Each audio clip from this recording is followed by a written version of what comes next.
하나님은 말씀의 하나님이십니다. 할렐루야.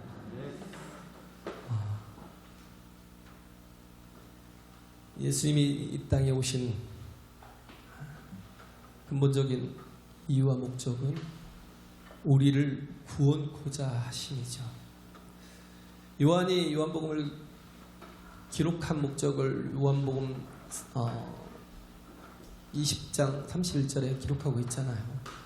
내가 이 책을 기록한 것은 우리 구주 예수를 그리스도로 믿는 것과 또 그를 믿음으로 말미암아 영생을 얻게 하려 함이다라는 거예요. 할렐루야. 믿는 것과 영생을 얻게 하는 것. 그래서 요한은 그 요한복음을 기록한 목적이 분명했어요. 처음부터 1장부터 계속 분명했다는 거예요. 또 모든 복음서가 다 그렇다는 거예요. 믿게 하는 것과 영생을 얻게 하라는 거예요. 예수님께서 이 땅에 오신 목적이 있다는 거예요. 예수님께서 이 땅에 오셔서 또 공생애를 사신 이유가 있다는 거예요. 그것은 뭐냐면 누구나 다 이 땅에 있는 모든 영혼들이 다 예수 그리스도를 믿고 영생을 얻게 하려고. 할렐루야. 그래서 요한복음 3장에 보면 니고데모가 밤중에 예수님을 찾아오잖아요. 니고데모가 밤중에 예수님을 찾아와서 그가 꺼낸 말이 뭐냐면 선생님이요, 당신은 하나님이 보내신 라비어 그랬죠. 라비어, 당신은 하나님이 보내신 선생인 줄 내가 알아이다. 왜? 그 말씀에 권위가 있기 때문에. 세상에서 볼 수 없었던 그 권위가 있다는 거예요. 그래서 당신은 하나님이 보내신 라비라는 거, 하나님으로부터 나왔다는 것. 또 하나는 뭐냐면 그 표적이 그렇다는 거. 수없이 행하는 모든 이적과 표적과 기사가 당신이 하나님께로서 나온 분이심을 증명하고 있습니다. 이 말씀은 뭐냐면 다 보이는 것들이죠. 나는 랍비로서 당신에 관심이 있고 당신이 행하는 표적이 우리 유대인들이 구하는 그 방향이라는 거예요. 목적과 일치한다는 거죠. 근데 예수님은 거기에 대해서 아무것도 대답치 않고 다른 말씀을 하시잖아요. 너희가 거듭나지 아니하면 하나님의 나라를 볼 수 없는, 너희가 물과 성령으로 나지 아니하면 하나님의 나라로 들어갈 수가 없느니라. 우리도 이 땅에 살아가는 목적이 분명해야 돼요. 할렐루야. 내가 이 땅에 거하는 시간이요 정말 짧다고요. 아침 이슬 같고 새벽 안개 같은, 잠깐 왔다가 사라져버리는 그런 허무한 인생이죠. 진짜 너무 짧아요. 벌써 50이 넘었으니까. 저도 얼마나 짧아요. 그냥 엊그제 10대인 것 같은데, 엊그제 또 20대를 살았던 것 같은데, 벌써 50을 벌써 넘겨서 이렇게 가고 있으니까 참 인생 빠르다. 그잖아, 인간의 연수가 70이요 강건한 80이라도 우리의 연수의 한계가 다 그 정도라는 거예요. 인간의 연수가 70이고 강건한 80이라는 거예요. 근데 그 자랑은 수고와 슬픔밖에 없다라는 거예요. 얼마나 빠른지 날아간대요. 그렇기 때문에 우리가 정신을 차리지 않으면 우리는 우리의 가장 중요한 이 생명을 잃어버릴 수 있다라는 거예요. 한 번에 훅 날아갈 수 있다는 거예요. 그래서 하나님께서 우리에게 기회를 주신 이 시간을 통해서 우리는 이 시간을 통해서 물과 성령으로 거듭나야 되는 거예요. 할렐루야. 다시 태어나야 되는 거예요. 전에는 육의 사람이었다면 이제는 영의 사람으로. 물이라는 게 뭐예요? 물이라는 게 예수 그리스도의 십자가 복음이잖아요. 예수께서 이 땅에 오신 목적이 뭐예요? 달리는 거거든요. 모세가 광야에서 민수기 21장에 백성들이 하나님을 원망할 때에 하나님께서 불뱀으로 그들에게 다 물려 죽게 하실 때 그때 모세가 하나님께 간구하잖아요. 하나님 저들을 죽게 마시고 살려달라. 그래. 그러면 긴 장대를 가져다가 그 위에다 노뱀을 만들어서 다르라는 거예요. 그리고 높이 들어서 모두가 보게 하라는 거예요. 보는 자는 살리라. 그래서 예수님 하신 말씀이 뭐예요? 모세가 광야에서 뱀을 든 것 같이 인자도 들려야 하리니. 예수님은요, 가장 고통스러운 십자가인데, 그잖아요. 어떤 사람은 3일 동안 살아있어요. 나무에 달려서. 그냥 3일 동안 달려서 살아있다가 죽어요. 그냥 바로 죽으면 얼마나 좋겠어요. 그 십자가 얼마나 끔찍한 십자가인 줄 아셔요? 근데 주님은 그 십자가를 위해서 태어나셨어요. 주님의 목적은 뭐예요? 십자가를 지는 거였거든요. 십자가를 지기 위해서 태어나신 분이 예수님이라고요. 그리고 그 공생의 그 끝에 완성이 뭐였어요? 십자가였기 때문에 주님은 그것을 위해서 최선을 다해서 달려가신 거예요. 그리고 나무에 달려서 죽기 전에 하신 말씀이 뭐예요? 다 이루었다. 테텔레스타인가요? 다 이루었다. 왜? 나무에 달렸다는 거예요. 이제는 바라보라는 겁니다. 나무에 달린 예수 그리스도를 바라보고 믿으라는 거예요. 할렐루야. 믿고 뭐예요? 받아들이라는 거. 영접하라는 거. 받아들이고 영접한 자에게 어떻게 해요? 하나님이 영생을 선물로 주시는 거예요. 그렇죠? 왜 예수님이 십자가에 달리셔야만 해요? 누구나 다 볼 수 있게 하려고. 온 인류가 다 볼 수 있게 하려고. 2000년이 지난 지금 우리도 십자가에 달린 예수를 바라보고 그리고 그를 믿을 수 있게 하려고. 그 나무는 나무는 고통스러운 나무지만 또 뭐예요? 수치스러운 나무예요. 아무것도 옷 하나도 걸치지 않은 실루라기 하나도 걸치지 않고 그대로 정말 짐승처럼 그 나무에 달려서 죽어가는, 그 피를 계속 쏟아내면서 죽어가는. 그래서 그 나무에 달린 사람들이 뭐 어떻게 해요? 그 입에서 막 험한 욕들이. 나중에 처음에는 호기심 때문에 쳐다보지만 그러나 나중에는 견딜 수가 없는 거예요. 들을 수가 없는 막. 왜?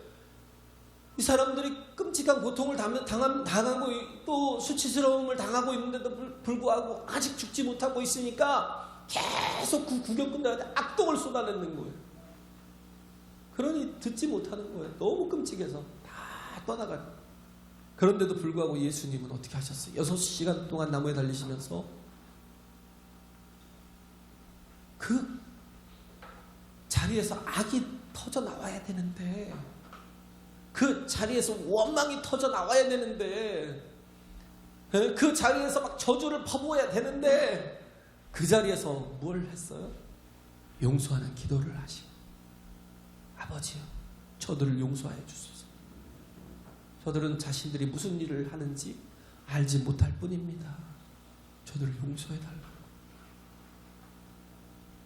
그 말씀을 하신 거예요. 그럴 때 백부장이 뭐예요? 그를 보고, 예수님을 보고 저는 참으로 하나님의 아들이구나 고백한 거예요. 십자가에 달리신 예수.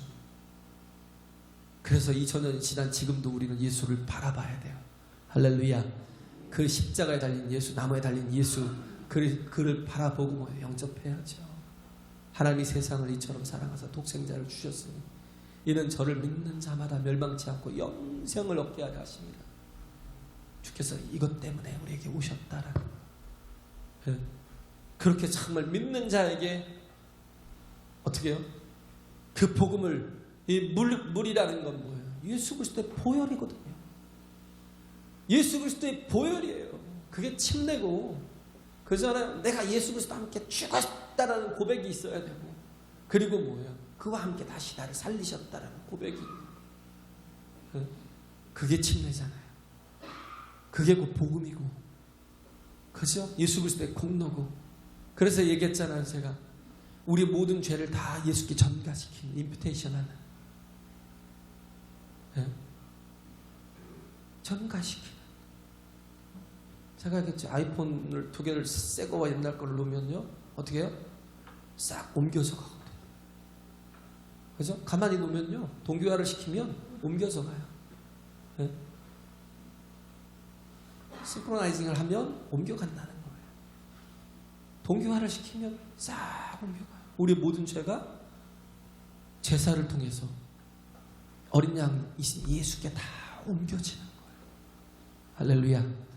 이게 하나님이 하신 일이에요. 우리 모든 죄를 다 그에게 전가시키고, 그리고 이제 그의 모든 의를 다 우리에게 입혀주시는 거예요. 그래서 우리는 전에는 내 죄로 살고 내 욕구로 살고, 그렇죠? 내 어떤 마음에 원하는 것들로 살았지만 이제는 우리가 뭘로 살아요? 하나님의 뜻으로, 하나님의 말씀으로, 하나님이 원하시는 것으로 영적인 삶을 살아가는 존재가 된 거예요. 이게 뭐라고요? 거듭남이에요. 다시 태어난. 할렐루야. 전에 육체로 살던 삶이 이제는 영적인 삶을 살게 되는 거예요. 이 모든 일들을 누가 하시냐면 성령께서 하시는 거예요. 그렇죠? 성령이 보여요? 보이지 않는 거예요. 지금 니고데모가 와서 한 얘기가 뭐예요?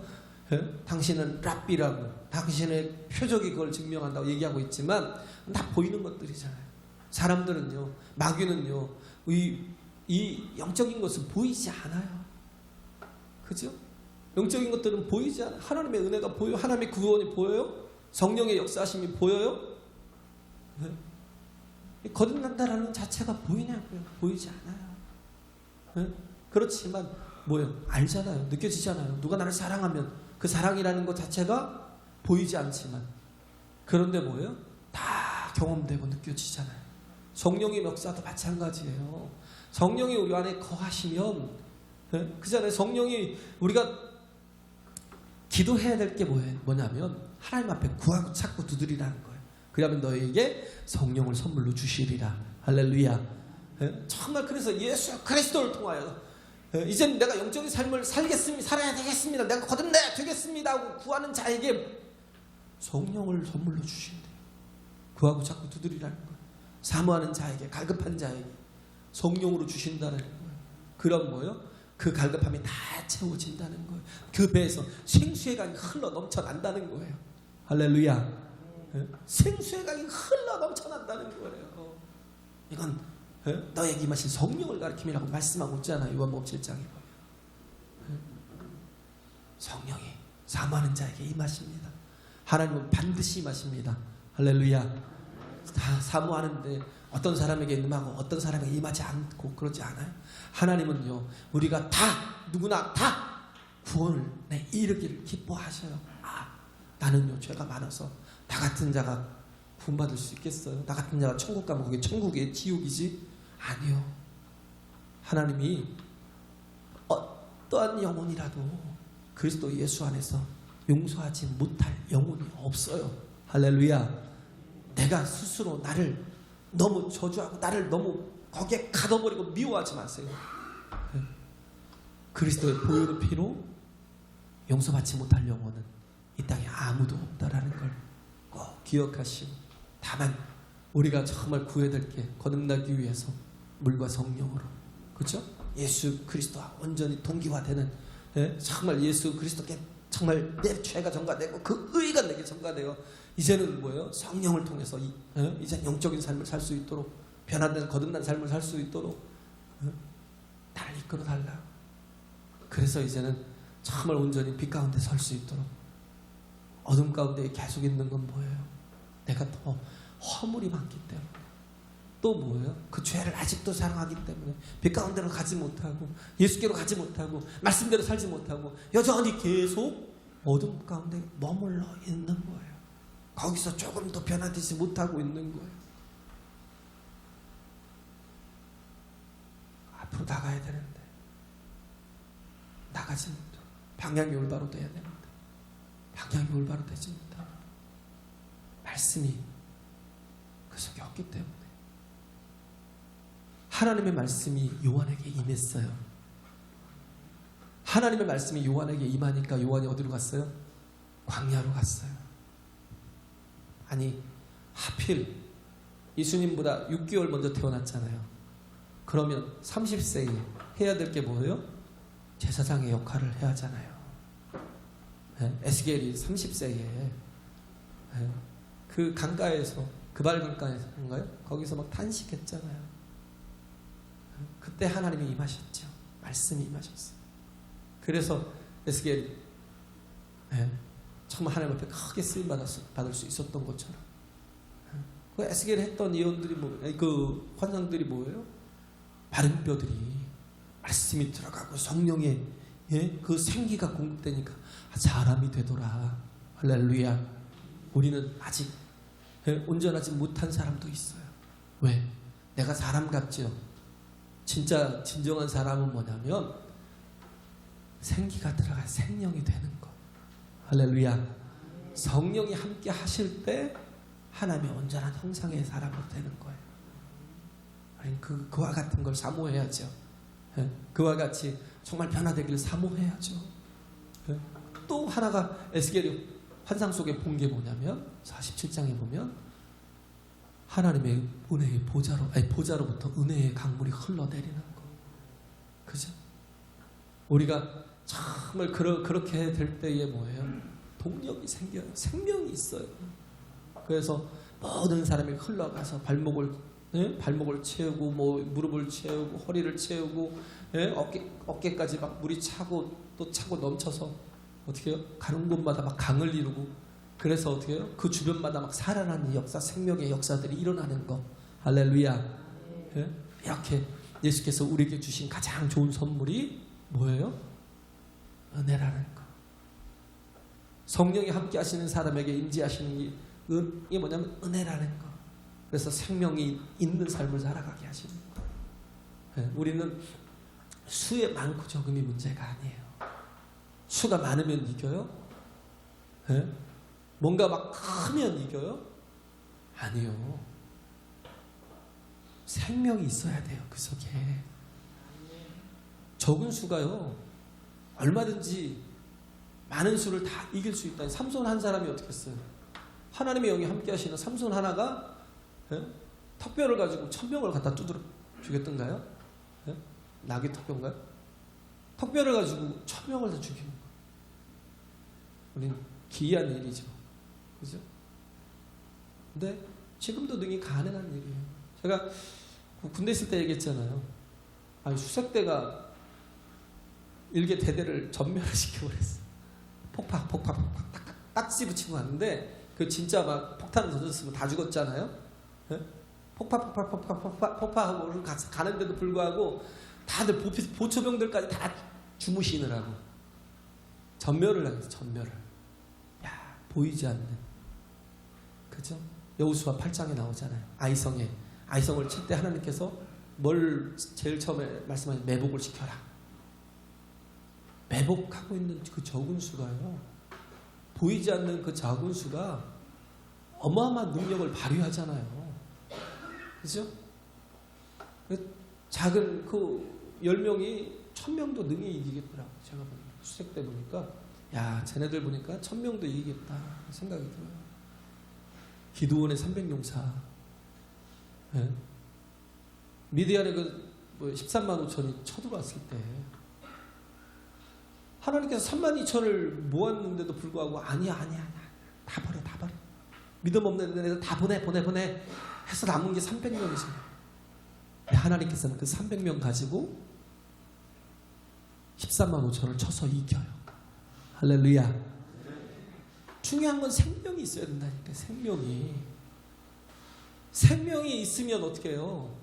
우리는 환경과 조건과 여건이 필요하다고 생각을 해요. 그래야 내가 정말 건강하게 살 거라고 생각을 해요. 아니, 그게 아니라고. 그 생명은 누구냐? 하나님이시라고. 할렐루야. 하나님이 나와 함께 하시면 어떻게 해요? 생명이 있어요. 그러면 그 뜨거운 더위도 다 이겨내요. 생명력이 있기 때문에. 그 추운 차디찬 겨울도요, 얼마든지 다 견뎌내요. 왜? 생명력이 있기 때문에. 그 생명이 근데 약한 사람 어떻게 해요? 조금만 환경의 변화가 와도 죽어버려요. 견딜 수가 없어요. 우리는 요즘 코로나 때문에 되게 두려워하지. 예? 코로나 때문에 되게 두려워하는데 젊은이들은 별로 안 두려워해요. 왜요? 건강하거든요. 얼마든지 이길 수 있거든요. 근데 약한 분들은 두려워해요. 왜? 그게 또 혹시 내게 전염될까봐. 예? 그러면 또 그냥 하루아침에 갈 수 있으니까. 그렇기 때문에 우리가 구해야 될 게 뭐냐면 하나님의 생명을 구하라고요. 할렐루야. 하나님의 생명을 구하세요. 자, 그 두려운 것들에 의해서. 그래서 누가복음 12장에 보면 무엇을 먹을까 마실까 입을까를 염려하지 말라고 하시면서 예수님께서 하시는 말씀이 뭐냐면 너희 적은 자들아 두려워 말라. 너희 적은 자들아 두려워 말라는 거예요. 네. 지금 구절이 잘 생각이 안 나는데 하나님이 주시는 것은 두려워하는 마음이 아니에요. 능력과 사랑과 근신하는 마음이니. 할렐루야. 하나님이 우리와 함께 하시면, 하나님 말씀이 우리 안에 거하시면, 하나님의 성령이 우리 안에 임재하시면 두려워하는 마음이 다 사라져요. 자꾸 두려워하고 있는 건 뭐냐면 그 속에 생명이 없구나. 그 속에 하나님이 거하지 않으시구나. 아직 거듭나지 못했구나. 제가 진짜 안타까워. 두려움의 영이 계속 그를 사로잡고 있어요. 메르스가 올 때, 사스가 올 때, 또 뭐예요? 이번에 코로나가 오니까 계속 두려워해서 아무것도 못해요. 아무것도 못해요. 하나님 앞에 예배하는 것조차도 잘 못해요. 근데 하나님이 주시는 것은 능력, 사랑, 또 뭐예요? 깨어있는 마음을 주신대요. 할렐루야. 근신하는 마음이, 깨어있는 마음을 주신다. 얼마든지 하나님이 생명이 공급될 때 우리는 다 이길 수 있어요. 어떻게 보면 열왕기 하 5장에 보면 나아만 장군이 문둥병이 들렸잖아요. 나아만 장군이 문둥병이 들렸을 때 그때 그를 깨우는 한마디를 누가 던졌어요? 어떤 한 계집 종이. 그는 누구였어요? 이스라엘에서 잡혀온 아이. 잡혀온 어린아이. 그럼에도 불구하고 그에게는 뭐가 필요하겠어요? 어떻게 보면 원망이 나와야 되고 좌절하고 절망해야 되잖아요. 남을 돌아볼 새가 어디 있어요? 자신의 인생을 한탄하고 그럴 수밖에 없잖아요. 이게 누구예요? 그러면 하나님이 없는 자들. 근데 이 여자아이는 어떻게 해요? 자기의 정체성이 아이덴티티가 분명했다는 거예요. 그렇기 때문에 나만을 불쌍히 여긴 거예요. 그가 문둥병에 걸려있는 것 자체를 너무 불쌍하게 여긴 거예요. 이게 누구의 마음이겠어요? 스프라크 메즈마이, 주님의 마음. 할렐루야. 우리는 죄인들을 미워하죠. 죄인들이 다 사라졌으면 좋겠죠. 죄인들이 다 죽었으면 좋겠죠. 이건 뭐냐면 하나님의 영이 없어서 그래요. 다 지옥 갔으면 좋겠죠. 나만은 어떻게 보면 군대 장관이었고요, 자기 이스라엘을 괴롭혔고요, 자기 부모들을 죽이고 자기를 끌고 왔던 사람일 수도 있어요. 그런데도 불구하고 그를 불쌍히 여기고, 그래 어떻게 했어요? 그 상태에서 그에게 그가 하나님의 선지자를 배웠으면 좋을 것 같습니다. 권면하잖아요. 그런데도 어린 계집종인데 그의 말을 그의 여주인이 듣고 경청한 건 뭐냐면 그 아이가 그동안의 삶이 달랐다는 거예요. 끌려와서 억지로 막 좌절하고 절망하고 막 원망하면서 억지로 막 그렇게 일을 하는 게 아니라 그렇게 끌려왔음에도 불구하고 늘 밝은 빛으로 정말 주님의 마음으로 섬긴 거예요. 기쁨으로 섬긴 거예요. 뭔가를 정말 하나 섬겨주면서 그를 정말 기쁘게 하고 싶은 마음이 있었던 거예요. 그걸 보고 얘는 좀 다르구나. 얘는 그런 것 속에 묻혀 있지 않구나. 그런 환경 속에 정말 자신을 사장시키고 있지 않구나. 그리고 그의 말씀을 경청하고 또 그 남편에게 얘기하고, 남편은 결국 어떻게 했어요? 왕에게 얘기하잖아요. 어린 여종의 말을. 그잖아요, 어린 여종의 말을. 근데 이들이 다 어떻게 했어요? 믿었어요. 누구는 안 믿었어요? 이스라엘 왕은 안 믿었어요. 이스라엘의 선지자를 만나면 반드시 병을 나을 것이라는 걸 그 나만도 왕도 그 아람 왕도 믿었는데도 불구하고 이스라엘 왕은 믿지 않고 자기 옷을 찢었어요. 웃기잖아요. 혹시 그가 내가 아닌가 생각해 보세요. 내가 하나님 안에 있다면서도 전혀 내가 어찌 하나님이 갔는데 내가 저를 치료해줘 하고 좌절하고 절망합니다. 우리가 그럴 수 있어요. 근데 우리는 그러지 말아야 돼요. 우리는요, 어떠한 상황 속에서 이 계집종같이 어떤 환경도 상황도 여건도 조건도 그게 나한테 전혀 영향을 미치지 않는 생명 있는 삶을 살아야 된다고요. 할렐루야. 이 요한처럼 그잖아요. 그가 제사장으로서의 역할을 감당해야 되는데 그에게 뭐예요? 하나님 말씀이 임했어요. 근데 그 말씀이 뭘까요? 이사야의 말씀이. 그래서 이사야가 예언한 그 말씀을 자기 자신에게 적용을 시켜서 동일시한 거예요. 그게 뭐냐면 광야에 외치는 자의 소리가 있어. 주의 길을 평탄케 예비하라는 거예요. 할렐루야. 그 말씀이 들려오니까 요한은 그 화려한 도시인, 어떻게 보면 정말 거룩한 도시 같고 뭔가 의식이 있고 예식이 있는 것 같은 그런 정말 하나님의 임재가 있는 것 같은 예루살렘을 떠나서 어디로 갔어요? 광야로 갈 거예요. 왜? 그 비편함을 보았기 때문에. 여기 이때 당시에 지도자들이 다 악한 사람들이에요. 제사장들도 뭐예요? 안나스와 가야바래요. 제사장은 원래 한 분이어야 되거든요. 대제사장은 안나스였든지. 근데 또 뭐예요? 그 가야바까지, 뭐 사위였던가요? 아들이었던가 모르겠어요. 가야바까지. 둘이 다 제사장 역할을 하고 있는 거예요. 욕심이 있어서 놓지 못하는. 안나스가 놔줬어야 되는 거였겠죠.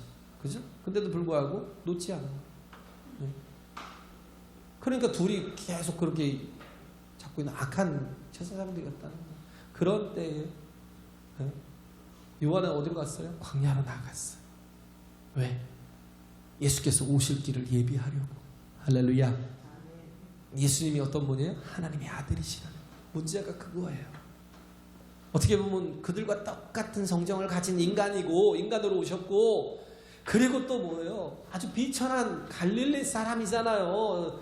무슨 무슨 그 나사렛에서 선한 것이 나올 수 있겠느냐라고 나다나엘이 얘기한 것처럼 전혀 선하지 못한 곳에서 이렇게 나오신 예수. 누가 받아들여요? 그를 하나님이라고. 그를 하나님이라고 누가 인정할 수 있겠어요? 그렇기 때문에 요한이 먼저 와서 소개하는 거예요. 보라, 세상 죄를 지고 가는 하나님의 어린 양이로다. 저가 그리스도다, 메시아다라고 얘기하는 거예요. 할렐루야. 네. 요한의 소개가 자신이 제사장의 역할을 감당하면서 그 화려한 영광을 다 누리며 사는 게 아니라 그는 광야로 나가서 메뚜기와 석청을 먹고 그러면서 주의 길을 예비하려고 했던 게 뭐예요? 회개의 침례를 전파하더라. 죄송합니다. 세례는 맞지가 않죠. 왜? 침례라는 건 내가 죽어야 되는 거고 다시 뭐예요? 그리스도의 의를 가지고 살아나야 되는데 물 뿌리는 거 가지면 되지 않잖아요. 들어가야죠. 회개의 침례를 전파해야지. 그걸 또 선포해야지. 그래서 나오는 사람들에게 아주 독서를 쏟아붓잖아요. 이 독사의 자식들아. 독사의 자식이 뭐예요? 독사는 뭐예요? 독사는 마귀라는 자식이라는 새끼들이라는 마귀 새끼들. 야, 이 마귀 새끼들아. 마태복음에 뭐라고 그랬어요? 그들을 분명히 얘기하고 있어요. 바리새인과 사두개인. 어떻게 보면 하나님의 뜻대로 산다고 거룩한 삶을 산다 하는데, 근데 요한은 그들을 향해서 뭐라고 그래요? 야, 이 마귀의 새끼들아, 그런 거예요. 어? 왜? 외식하고 있습니다. 회칠한 무덤인데도 불구하고 그 회칠한 것 때문에 그걸 자랑하고 있으니까 속에서는 썩어 있는데 겉만 하얗게 회를 칠해놓고 그래놓고 나는 거룩한 사람이야, 의로운 사람이야, 나는 자꾸 뭐예요? 그렇게 보이려고. 영적인 것은 보이는 게 아니라고 했죠. 영적인 것은 보이지 않아요. 자꾸 보이려고 하는 거, 그렇게 만드는 거예요. 나는 일주일에 3번 금식하고 11조도 드리고 나도 구제도 하고 자꾸 드러내고 자랑하고 보이고. 근데 세리는 와서 아무도 볼까봐, 누가 볼까봐 두려워서 조용히 성전 뜰도 제대로 밟지 못하고 와서 성전을 향해서 바라보면서 기도하는 거예요. 눈물 뿌려가면서 나의 죄를 용서해 주십시오. 나는 죄인입니다. 예수님 말씀하신 게 뭐예요? 저가 의롭다함을 받고 갔다는 거예요. 할렐루야. 자꾸 보이려고 만드는 거. 종교에 불과해요. 종교라는 건 뭐예요? 그 섬기는 신이 우상이에요. 우상. 보이지 않는 하나님을 보이는 하나님으로 자꾸 만들려고 하니까 뭐예요? 금송아지가 나온 거예요. 금송아지가 아론이 만들어 놓은 거.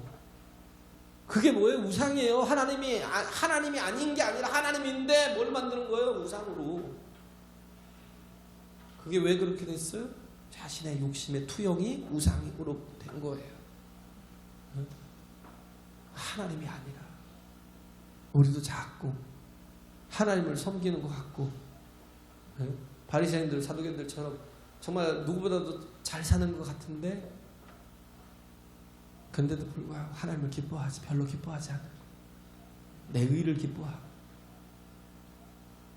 주는 하나님이 되셔야 돼요. 내 마음의 주인은. 할렐루야. 내 마음의 주인은 하나님이 되셔야 되는데 자꾸 내 욕심대로 행하려고. 그래서 임박한 진노를 어떻게 피할 수 있겠느냐라고 말한 거예요. 그렇기 때문에 우리가 뭐예요? 그것으로 끝났어요? 아니요. 예수님이 이 땅에 오신 목적이 뭐예요? 멸망시키려고요? 아니, 구원케 하려고. 그렇기 때문에 그를 영접해야죠. 할렐루야. 그를 영접해야죠. 요한복음 3장 17절부터 말씀하고 있잖아요. 그가 이 땅에 오신 것은 세상을 멸망시키려 하심이 아니요 구원코자 하심이라는 거, 영생을 주려 하심이라는 거. 그분을 받아들이고 그분을 기뻐하고 그분과 함께 동행하고 그분의 뜻대로 살아가는 거. 이 속 그렇게 할 때 뭐예요? 우리 속에 생명이 거한다는 거예요. 할렐루야. 우리 속에 생명이 거한다는 거예요. 이 회개케 하려는 정말 복음을 전했던 게 뭐냐면 그 마음들이 다 깨져야 되니까. 강팍한 심령들, 높은 삶들은 다 무너져서 평탄케 되고, 또 골짜기는 뭐예요? 그 무너진 것으로 인해서 또 채워져 갖고 뭐예요? 또 평탄케 되고. 그잖아요. 막 좌절하고 절망한 영혼들, 세리 같은 영혼들, 혹은 뭐 교만하고 바리새인같이 교만하고 악한 일을 행하면서도 깨닫지 못하는 영혼들, 그런 교만한 것들이 다 무너져 내리고 또 좌절된 그 마음들이 다 다시 돋아져 가지고 어떻게 해요? 평탄케 되어서 주께서 정말 복음을 전하실 때 누구나 다 그를 영접할 수 있는 마음이 되게 하려고 하는 게 요한의 역할이었다는 거예요. 할렐루야. 그래서 마태, 마가, 누가, 요한이 다 뭘요? 침례 요한을 소개하고 있는 거예요. 우리도 하나님 앞에 이와 같은 자로 쓰임받아야 되는 거죠. 그러잖아요. 우리 내 힘으로 열심히 살겠다고 돼요? 뭐 인생지사가 세웅지마라고 하잖아요. 우리는 어떻게 보면 이렇게 되면 좋을 것 같은데 그러지 않을 수 있잖아요. 내 인생이 잘 나가면 좋아요? 그게 좋은 거예요? 하나님 없으면 불쌍한 거예요. 그러잖아요. 말이 도망갔어요. 세웅지만 하니까 얘기하는데 말이 도망갔어요.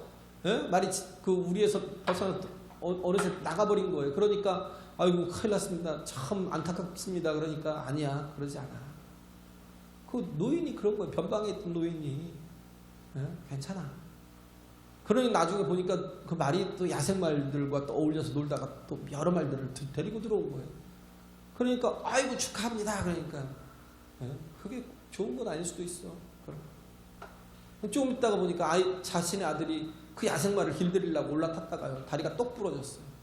그러니까 아이고 어떻게 합니까? 아이고 여기 우환이 왔습니다. 그러니까 그렇지 않다니까.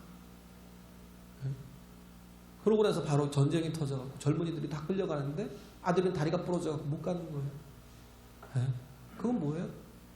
세우지 말라고요. 우리가 정말 우리가 나쁘다고 생각하는 것들이 다 복일 수도 있고요. 그렇잖아요. 우리가 정말 어려워지고 내 가진 것들이 다 깨지고 부서져도 그것이 하나님을 만나는 계기가 되면 복이라고요. 할렐루야. 그잖아요. 하나님을 만나는 게 되면 내 힘으로 살겠다고요? 네? 그런다고 다 모든 게 다 잘 돼요? 삼성전자가 우리나라를 먹여 살리는 것 중에 가장 중요한 게 반도체. 삼성전자가 365일 계속 불철주야 반도체를 여기 만들려고 생산하려고 돌렸어요. 근데 어느 날 몇 년 전 일이잖아요. 어느 날 10달러 하던 반도체가요 2달러로 떨어져 버렸어요. 2불로 떨어졌어요. 왜 그래요? 공급 과잉 때문에. 막 10불씩 하니까 막 정신없이 만들어낸 거예요. 쉬지 않고 만들었는데 너무 공급이 과잉되니까 나중에 어떻게 해요? 2불로 떨어졌어요. 2불로. 그래갖고 그때 했던 게 뭐예요? 신정하고 추석에 열흘 동안 쉬어라. 그리고 또 한 달에 2번씩 쉬어라.